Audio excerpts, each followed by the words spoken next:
I'm Adler McAtee. And I'm Jack Fierster. This is CSPN. We have a lot to cover, so let's get started. Last Monday, our volleyball team played Mount Vernon and won 3 straight sets. They swept Central on Wednesday the 14th. The weekend of the 17th, they played in the Breeding Invitational and won 3 out of their 4 games. Then this past Tuesday, they swept Memorial 3-0.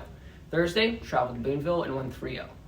They won the Castle Invitational this past weekend, beating Terre Haute North, Jeffersonville, and Davies County. Our boys soccer team played Memorial last Thursday and played a great game but lost 1-0. They traveled to Noblesville and had a hard-fought game but lost 4-2.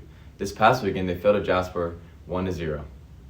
Our girls soccer team lost to Memorial 2-0 last Tuesday and bounced back with a 5-0 win over Harrison on Thursday. They traveled to Carmel and lost 3-0, but played Wrights on Tuesday and won 4-2. This past weekend, they played Jasper and won 3-1. Our girls golf team won regionals this past weekend with the best score since 2011.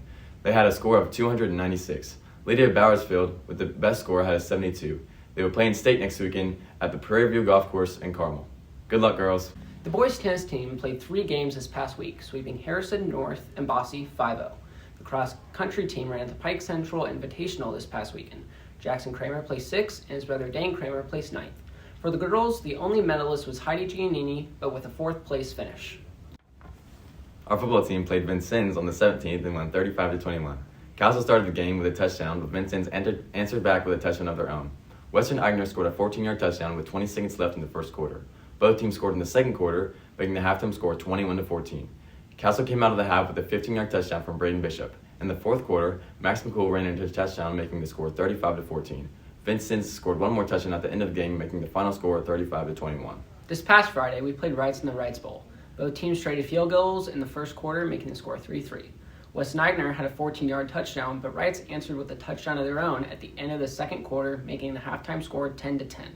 Wrights came out of the half with a touchdown, making the score at the end of the third quarter 17-10.